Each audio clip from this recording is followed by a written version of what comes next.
नमस्कार, आप सबका स्वागत है मेरे चैनल में। आज हम बात करेंगे सिंह राशि की ढैया के बारे में, अर्थात लियो साइन में जो ढैया आने वाली है उसके बारे में। यदि आपका चंद्रमा सिंह राशि पे है, मतलब कि लियो साइन में है, 5 नंबर की राशि में है, आप अपनी कुंडली को चेक करिएगा तो ये वीडियो आपके लिए ही है। आप सब ने मेरी 7:30 की वीडियो को बहुत सराहा, उस सब चीजों के लिए तहे दिल से धन्यवाद। आपने चाहा है कि मैं शतभिषा नक्षत्र पे वीडियो बनाऊं, चंद्रमा पे वीडियो बनाऊं और उसके बाद टैरो कार्ड रीडिंग की अप्रैल की भी वीडियो बनाऊं। मैं डेफिनेटली ये सारी वीडियोस बनाऊंगी, बहुत जल्दी बना के अपलोड करूंगी। बस इसी तरीके से आप लोग अपना प्रेम देते रहिए। तो जितना भी मैंने अपने गुरुजनों से सीखा है मैं जरूर आप लोगों के साथ साझा करूंगी।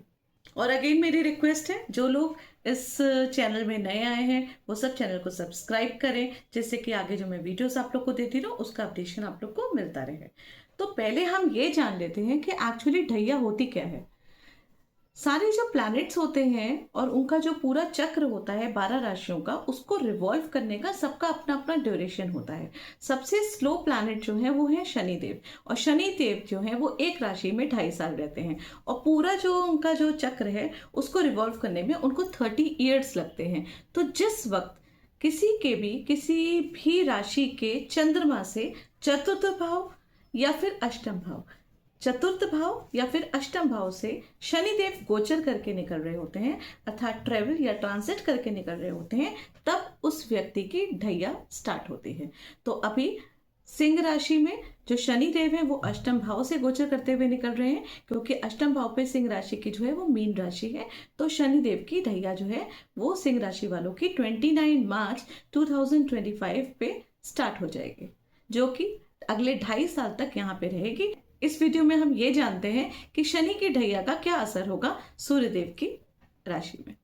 नीलांजनम समाभासम रविपुत्रम यमाग्रजम, ये कहते हैं वेद व्यास जी। ऋषि वेद व्यास जी ने नवग्रह सूक्तंग में सारे ही ग्रहों के बारे में कुछ ना कुछ लिखा है, और उसमें उन्होंने शनिदेव के लिए ये मेंशन किया है कि नीलांजनम समाभासम रविपुत्रम यमाग्रजम छाया मार्तंड संभूतम तम नमामि शनिश्चरम।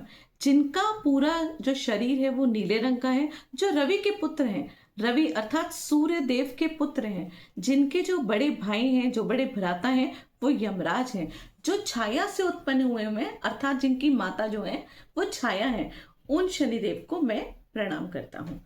तो अब ये देखिए कि शनिदेव जो है वो कौन है, वो सूर्यदेव के पुत्र ही हैं, लेकिन उसके बाद भी प्लैनेट्स में इन दोनों की नैसर्गिक जो है वो शत्रुता ही दिखाई जाती है, और शनिदेव जो है वो बिल्कुल भी सूर्यदेव को पसंद नहीं करते हैं। इसके पीछे बहुत बड़ी कहानी है, मैं आपको फिर कभी उस कहानी के बारे में बताऊंगी। अभी हम चलते हैं और बात करते हैं कि सिंह राशि वाले जो जातक हैं उनकी लाइफ में ये जो ढैया आने वाली है उसका क्या प्रभाव पड़ेगा। सिंह राशि के लॉर्ड जो हैं वो सूर्यदेव हैं, और सूर्यदेव कैसे कहते हैं, सूर्यदेव खुद जलते हैं और सबको प्रकाश देते हैं। बस ऐसे ही सिंह राशि वाले जातक होते हैं, करेजियस, डायनामिक, कंपैशनेट, बहुत बड़ा दिल होता है इनका, ये बहुत ज्यादा प्रेम करते हैं। हाँ, लोग इनको मिसअंडरस्टैंड करते हैं, लोगों को देखने में लगता है कि ये थोड़ा क्रूर है, ये जो है स्ट्रिक्ट है, लेकिन एक्चुअली वो अंदर से बहुत ज्यादा कोमल होते हैं और बहुत ज्यादा प्यार करते हैं। सूर्य क्या है, राजा है, राजा की तरह वो दोनों हाथों से हर किसी को सब कुछ देते हैं और हमेशा देने के लिए तैयार रहते हैं।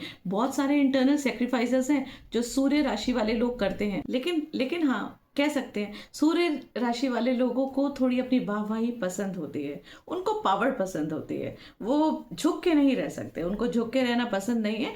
और हाँ, ये भी बात है कि वो चीजें भी ऐसी करते हैं, क्योंकि हर किसी के बस का नहीं होता है चीजों को दान करना, या हर किसी के बस का नहीं होता है अपनी चीजें देना। आपको पता है इनकी सोच भी बहुत डिफरेंट होती है।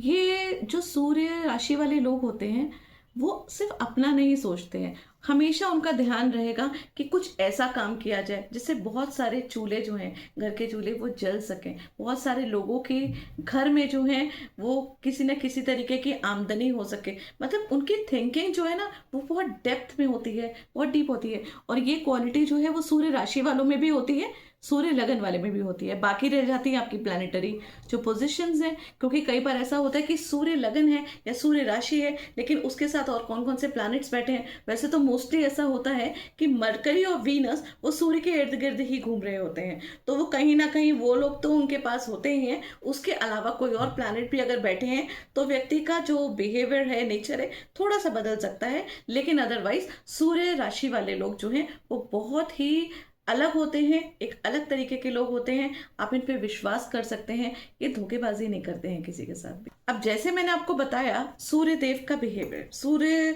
राशि के लोगों का नेचर, सूर्य राशि के लोगों का नेचर जैसा है, जैसे सूर्य देव है ना, उनके कंप्लीटली विपरीत हैं शनिदेव। शनिदेव जो है वो, उनको घमंड पसंद नहीं है। शनिदेव जो है वो झुक के रहना पसंद करते हैं, वो सेवक के भाव में रहते हैं। वो जो है आगे बढ़ के नहीं करते हैं, वो पीछे रह के चीजों को संभालते हैं। सूर्य जो है वो हमेशा आगे रहेगा, सब लोगों को साथ ही लेके चलते हैं सूर्यदेव भी, लेकिन शनिदेव भी सबको साथ लेके चलते हैं। बट फर्क क्या होता है, सूर्यदेव सबसे आगे होते हैं और शनिदेव जो है वो सबसे पीछे होते हैं। तो इन लोगों का जो नेचर है कंप्लीट विपरीत है। तो बस करना क्या है कि देखिए, अब शनिदेव की ढैया आ रही है और जो कि अष्टम भाव में है, तो अष्टम भाव में बैठे हुए जो प्रभाव करेगी, क्योंकि अष्टम भाव में बैठे हुए जो शनिदेव हैं वो तीसरी दृष्टि से देखेंगे आपके दशम भाव को, जो कि आपका प्रोफेशन का घर है। उसके बाद फिर देखेंगे आपके दूसरे भाव को, जो कि सातवीं दृष्टि है। उनकी सबसे फेवरेट जो दृष्टि होती है वो मानी जाती है दशम दृष्टि। शनिदेव जो हैं वो कर्माधिपति हैं। वेद व्यास जी कहते हैं, ऋषि पराशर जी कहते हैं कि शनि देव जो है वो कर्मों के देवता हैं। और वो क्या करने आते हैं, वो हर राशि में, हर साढ़े साती में, हर ढैया में व्यक्ति को उनके कर्मों का फल देने आते हैं। तो आपने जो कर्म करे हैं तो बस उसका आपको फल मिलेगा। और वो जो है वो न्यायाधीश हैं, वो किसी के संग कोई पार्शियलिटी नहीं करते हैं। तो जितना भी यहाँ पे आप कहें कि शनिदेव और सूर्यदेव दोनों का बैर है, लेकिन वो यहाँ पे कुछ गलत नहीं करेंगे। वो वही करेंगे जो आपने करा है।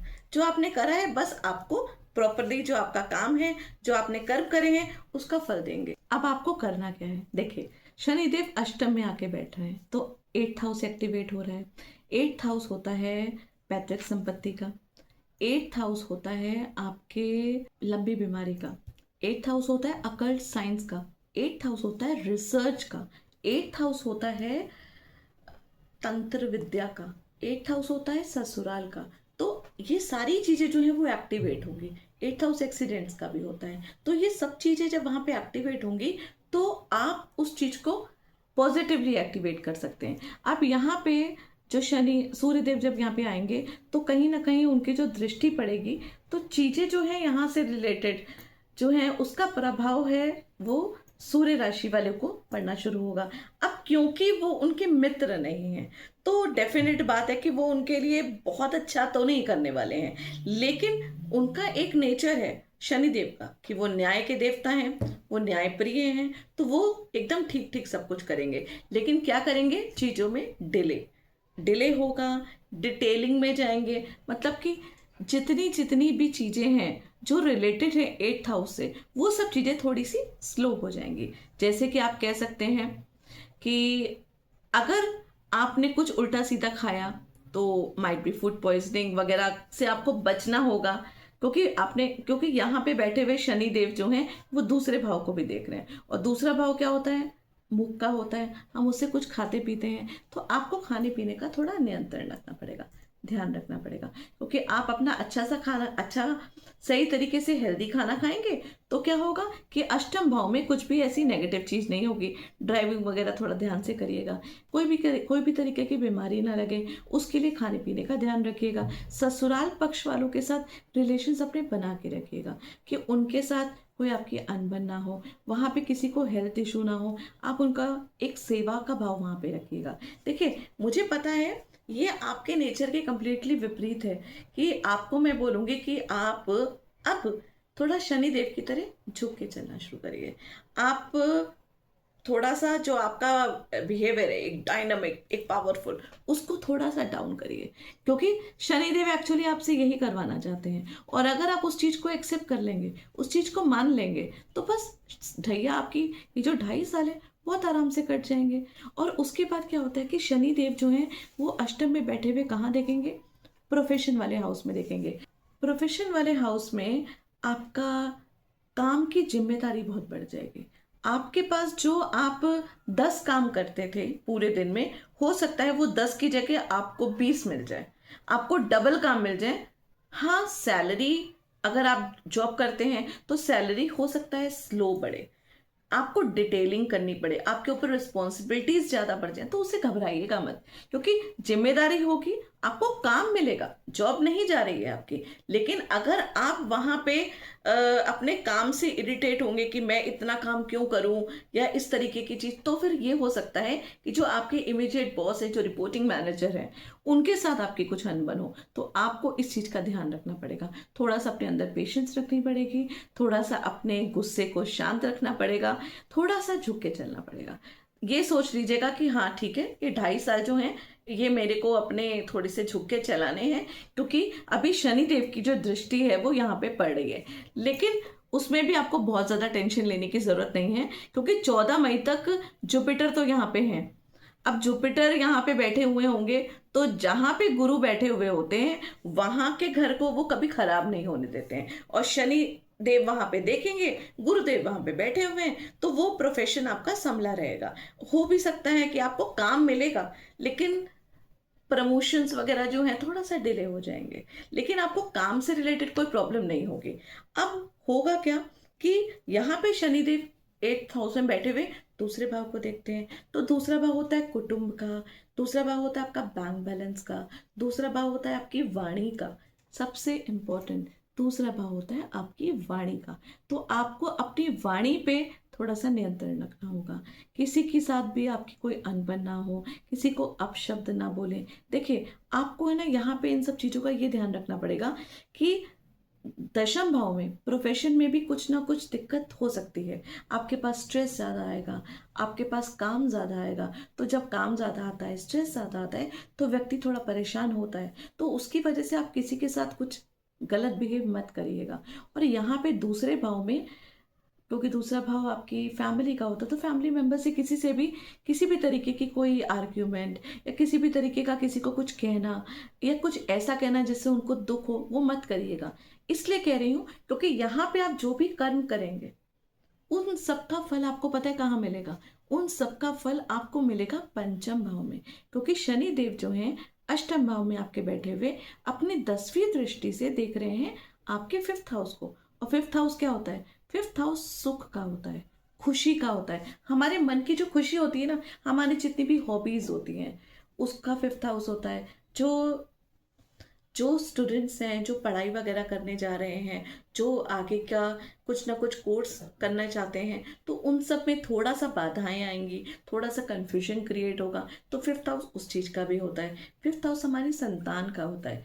5th हाउस हमारे पिछले जन्मों के कर्मों का भी होता है। तो देखिए, जितना भी आप जो कुछ भी यहाँ पे करेंगे, आपको क्यों मैं कह रही हूँ कि आप शनि की तरह बिहेव करिएगा, मतलब कि चीजों को जल्दीबाजी में मत करिएगा, एकदम कंक्लूजन पे मत जंप करिएगा। कभी किसी ने कुछ कहा है या कभी कोई चीज करनी हो, तो बेटर है किसी और से जिस पे आप ट्रस्ट करते हैं उनसे आप सलाह लीजिए, उसके बाद ही कोई काम करिए। डॉक्यूमेंटेशन, क्योंकि तीसरा घर अगर हम देखते हैं कालपुरुष की कुंडली में, तो वो डॉक्यूमेंटेशन का भी होता है। तो तीसरी दृष्टि से जब वो प्रोफेशन हाउस में देखेंगे, तो हो सकता है कि कहीं पे कुछ काम करने में, कोई डॉक्यूमेंट्स वगैरह में आपसे कोई गलती ना हो जाए, तो कोई चूक ना हो। तो इसलिए 2 बार 3 बार अच्छी तरीके से देख लीजिएगा। ऐसे ही बिजनेस में भी आप कोई भी डॉक्यूमेंटेशन कर रहे हो तो उसको थोड़ा सा ठीक से देख लीजिएगा। कोई नया काम कर रहे हो तो 2-3 लोगों से सलाह लेने के बाद ही उसे करिएगा, क्योंकि अभी तक आपने किसी से सलाह आप जरूरत नहीं समझते, क्योंकि आपको पता है कि आप क्या करते हैं, क्या आप क्या करना चाहते हैं, आप अपनी हर चीज पे प्रॉपरली फोकस रहते हैं। लेकिन यहाँ पे क्या है, क्योंकि शनिदेव का भी प्रभाव पड़ेगा, इसलिए आपको थोड़ा सा धैर्य रखना पड़ेगा, थोड़ा सा संयम रख के धीरे धीरे थोड़ा सा काम करना पड़ेगा। जल्दीबाजी में काम मत करिएगा, एग्रेशन मत लाइएगा अपने मन में, बस शांति से, खुशी से। वैसे भी आपका एक नेचर है, सेक्रीफाइस तो आप करते हैं, आप बहुत लोगों के लिए करते हैं, तो यहाँ पे अपने लिए करिएगा और ये सब चीज़ों का आप ध्यान रखेंगे ना, तो संतान भाव को कष्ट नहीं होगा। नहीं तो जितना भी आपकी मिस्टेक होगी ना, चाहे वो कुटुंब से रिलेटेड कोई गलती हो, आपने किसी को उल्टा सीधा बोला, आपकी वजह से किसी को दुख हुआ, अगर प्रोफेशन में मान लीजिए किसी ने कुछ कहा, आपकी वजह से किसी को कोई प्रॉब्लम हुई, तो उन सब चीज़ों का कंप्लीटली जो इफेक्ट है ना, वो वहाँ पे आपके बच्चों को पड़ेगा। लेकिन एक बात और है जो बहुत खुशी की है आपके लिए, कि अष्टम भाव में बैठे हुए शनि जो हैं वो दशम भाव से देख तो रहे हैं पंचम भाव को, लेकिन यहाँ पे जितने भी राशि वाले हैं, अगर वो प्रेगनेंसी के लिए सोच रहे हैं, बच्चा होने के लिए सोच रहे हैं, तो ये बहुत अच्छा टाइम है उनके लिए। देखिए, जैसे ही 14 मई जुपिटर वो मिथुन राशि में आएंगे, तो मिथुन राशि में आके वो अपनी सप्तम दृष्टि से, सेवेंथ दृष्टि से कहाँ देखेंगे? 5th हाउस में देखेंगे। अब देखिए, ऐसा होता है कि जब जब शनिदेव और गुरु ये दोनों जब हैं एक साथ किसी भी हाउस को देखते हैं, तो उस पर्टिकुलर हाउस की चीजें जो हैं, इवेंट, वो पॉजिटिवली होती ही होती हैं। तो यहाँ पे होगा क्या, ये 1 साल तक यहाँ पे रहेंगे, साल भर बाद जो है वो जुपिटर जो है वो कर्क राशि में चले जाएंगे।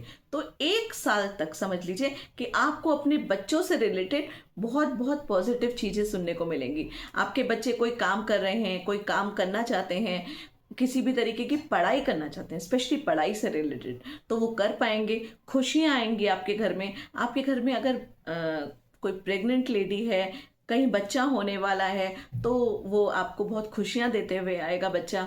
तो ये सब चीज़ें होंगी। कोई कंसीव करने के लिए काफ़ी टाइम से वेट कर रहा है, तो ये एक बहुत अच्छा टाइम है, एक बहुत अच्छा पीरियड है। यहाँ पे उनको मतलब वो कंसीव भी कर सकते हैं और फ्रूटफुल होगा सारी चीजें। ये वाला घर जो है ये प्रेम का भी है। तो यहाँ पे होगा क्या, क्योंकि जुपिटर की भी दृष्टि पड़ रही है, शनि की भी दृष्टि पड़ रही है, तो जिनके संग आपका लव हो रहा है, जिनके संग आपका प्यार चल रहा है, वो प्यार और गंभीरता में जाएगा। और ज़्यादा चीज़ें जो है वो जो बॉन्ड है वो और ज़्यादा स्ट्रांग होगा। अगर हम ओवरऑल देखते हैं तो 5th हाउस के लिए बहुत ही बेटर, बहुत ही बेस्ट टाइम जो है वो आने वाला है। जबकि देखिए, शनि की ढैया जो है वो किसके में है? सूर्य राशि में। और सूर्य राशि में जब शनि की ढैया, और हम ये देखते हैं कि दोनों तो एक दूसरे के दुश्मन है, तो फिर कहाँ से पॉजिटिव करेंगे? लेकिन देखिए, यहाँ पे आपके 5th हाउस से रिलेटेड पॉजिटिव चीजें ही आएंगी। हाँ, आपको ध्यान रखना पड़ेगा। किस टाइम ध्यान रखना पड़ेगा? जैसे ही जुपिटर वहां से ट्रांजिट करेंगे अगले साल, नेक्स्ट ईयर, सेम मई मंथ में जब वो ट्रांजिट करेंगे कर्क राशि में, तो उस वक्त तब सिर्फ शनि की अकेले दृष्टि वहां पे पड़ रही होगी। तो क्या होगा कि ओवरऑल ये जो आपका 1 साल में आपने जो भी कर्म करे होंगे, किसी के साथ कुछ गलत, अगर कोई भी किसी भी तरीके का कोई अनबन, कोई अपशब्द या कुछ भी, तो वो सब चीज़ों का असर जो है वो वहाँ पे संतान सुख में कमी मिलेगा। देखिए, संतान से बढ़कर कुछ नहीं है किसी की भी लाइफ में। संतान से हर व्यक्ति को बहुत प्यार है। तो एक तरीके से देखा जाए तो सूर्य राशि वालों के लिए ये खुशी का टाइम है कि उनके संतान के लिए अच्छा टाइम आने वाला है। ये पूरा 1 साल उनके लिए बहुत पॉजिटिव रहेगा। आपके बच्चों की कुंडली में जैसी भी प्लैनेटरी पोजीशन हो, लेकिन क्योंकि आपकी कुंडली में ये प्रॉमिस बन रहा है और ये चीज एक्टिवेट होगी, तो आपके संतान को सुख मिलेगा ही मिलेगा। अगर आप संतान की शादी करवाना चाहते हैं तो शादी हो जाएगी, मांगलिक कार्य होंगे। अगर वो कोई पढ़ाई करना चाहते हैं तो वो चीज हो जाएगी। प्रेम प्रसंग भी आपके प्रगट होंगे। आप हॉबीज भी करेगा। और एक चीज और मैं बोलूंगी कि जब भी कभी ढैया आती है, साढ़े साती आती है, या कोई भी नेगेटिव प्लैनेट का किसी भी तरीके का वो इफेक्ट आता है, तो आप है ना अपनी हॉबीज को मत छोड़िए। जो भी आपकी हॉबी हो, हर व्यक्ति की कुछ ना कुछ हॉबी होती है। कोई रीडिंग करता है, कोई कोई चीज़ सीखता है, कोई पढ़ाई करता है, तो उस चीज़ को अपना बना के रखें। हॉबीज जब आपकी वो रहेंगी ना, रेगुलर रहेंगी ना, तो वो 5th हाउस जो है वो आपका पॉजिटिव एक्टिवेट रहेगा। आपका मन हमेशा खुश रहेगा। और यहाँ पे मन खुश रहेगा तो ये सोचिए कि 5वां घर से 11वां घर जो होता है, जब हम वहां से 7th हाउस की दृष्टि करते हैं, तो वो होता है गेन्स ऑफ प्रॉफिट का। जो आपका मन खुश रहेगा तो डेफिनेटली आपको प्रॉफिट होगा, आपको गेन्स होगा, आपको बेनिफिट होंगे। हमारा मन दुखी रहेगा तो हमें नुकसान होगा। सारी चीजें हमारे मन से रिलेटेड ही होती हैं। तो आपको खुश रहना है, आपका मन सही रखना है, लेकिन क्या करना है, थोड़ा सा संयम रखना है, थोड़ा सा नियंत्रण रखना है।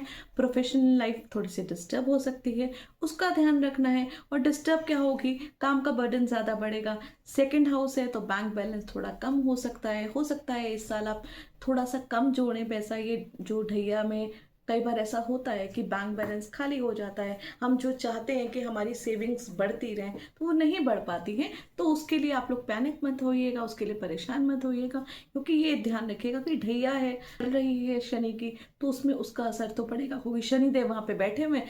ऐसा नहीं है, वो कोई भी चीज़ के लिए मना नहीं करते हैं, बट वो क्या करते हैं कि उस चीज़ को थोड़ा स्लो डाउन कर देते हैं।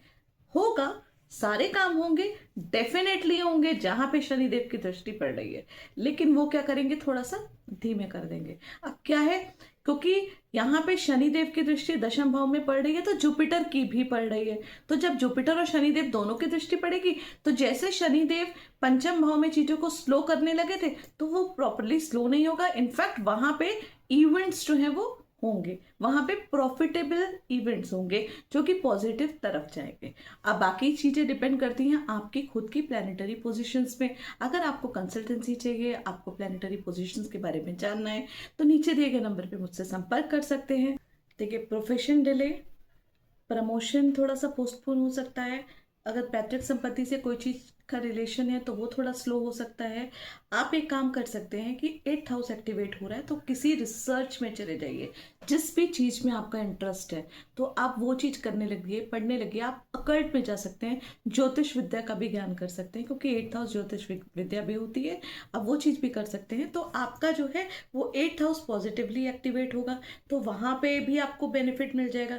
उसके अलावा आपको क्या क्या रेमेडीज करनी है, देखिए, सबसे पहले अपने लगन को स्ट्रॉन्ग करना है, क्योंकि ये सूर्यदेव है तो सूर्यदेव को जल तो आपको हमेशा ही चढ़ाना है, वो तो आजीवन करना है। उसके लिए तो आपको मुझे रेमेडी के तौर पे बोलने की ज़रूरत ही नहीं है।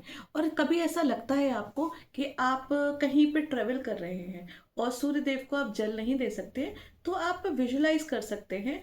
आप आंखें बंद करके आप प्रॉपरली अंजलि दे सकते हैं। आप सूर्यदेव को ऐसे बैठे बैठे भी जल दे सकते हैं। बस मेन है कि आपको उनको याद करना है, रोज मॉर्निंग में उठ के उनको धन्यवाद करना है, क्योंकि वो ही आपकी राशि के स्वामी हैं। उसके अलावा शनि का बीज मंत्र करिए। यहाँ पे आपको छायादान जरूर करनी है। सैटरडे को जाइए और छायादान करिए। छायादान में क्या होता है कि सरसों का तेल हो, तिल का तेल हो, उसमें आप अपने फेस को देखते हैं, 1 मिनट के लिए फेस को देखा जाता है और उसके बाद उसका दान करा जाता है। शनिदेव के मंदिर जाइए, हनुमान चालीसा जरूर पढ़िए। हमेशा हर चीज, हर व्यक्ति इस चीज का ध्यान रखे कि जब भी शनिदेव की साढ़े साती आए, जब भी शनिदेव की ढैया आए, और इनफैक्ट हनुमान चालीसा तो वैसे ही पढ़ते रहना चाहिए हर किसी को, लेकिन यहाँ पे आप हनुमान जी के पैर पकड़िए, हनुमान जी का पैर पकड़े रहिए, सूर्य नारायण को जल दीजिए, शनि का बीज मंत्र पढ़िए, छाया दान करिए। बस फिर क्या है, फिर तो सारी चीजें पॉजिटिव ही पॉजिटिव है। तो ये शनि की ढैया सूर्य राशि वालों के लिए कुछ ऐसी नेगेटिव नहीं जाने वाली है, बट क्या करना है, आपको नियंत्रण रखना है, अपने नेचर से थोड़ा सा विपरीत जाके चीजें करनी है, थोड़ा सा अपने आप को शांत रखना है। बस आप शांत रखिए, पेशेंस रखिए, संयम रखिए। शनिदेव ये तो सिखाते हैं, शनिदेव कहते हैं पेशेंस रखिए, और वो ये देखते हैं जिसके अंदर जितनी पेशेंस है ना, जो जितना धैर्य से काम करता है, बस शनिदेव उनके संग प्रसन्न रहते हैं। और उसके अलावा जितने भी कर्मचारी हैं, जो मजदूर हैं, उन सब के साथ अच्छा बिहेव करिए, काम करिए, थोड़ा सा झुक के चलिए, अपने घर के टॉयलेट साफ करिए, अपने घर के काम वगैरह करिए। जो मेड्स वगैरह है, मैं ये बात ज़रूर बोलूँगी और सभी को बोलूँगी कि जो मेड्स वगैरह है ना, कभी कभार है ना, सडन सरप्राइज देके उनकी छुट्टी कर दिया करिए। उससे क्या होता है, I know it's not easy, but एक बार आप ट्राई करके देखिए कि भाई आपकी मेड आ रही है और बोलिए कि आज बेटा आप छुट्टी करो, आप घर जाओ, और उनके पार्ट का काम आप कर लीजिए। पता है, वो जो एक मन से उनकी खुशी होगी ना कि हाँ, उनको आपने काम से थोड़ा फ्री कर दिया और आप उनकी सैलरी डिडक्ट नहीं कर रहे, वो जो उनकी तरफ से वो जो आशीर्वाद आएगा ना, बस वही शनिदेव का आशीर्वाद है। और क्या है, बस शनिदेव यही कहते हैं कि जो आपसे नीचे लोग हैं और जो आपके कर्मचारी हैं, जो मजदूर लोग हैं, उन सब के साथ अच्छा बिहेव करिए, अपने घमंड को शांत रखिए, डाउन टू अर्थ रहिए। बस अगर आपको मेरी वीडियो पसंद आती है तो कमेंट जरूर करिएगा, और अगर आपको कोई भी कंसल्टेंसी चाहिए किसी भी तरीके की, तो नीचे दिए गए नंबर पे मुझसे संपर्क कर सकते हैं। धन्यवाद।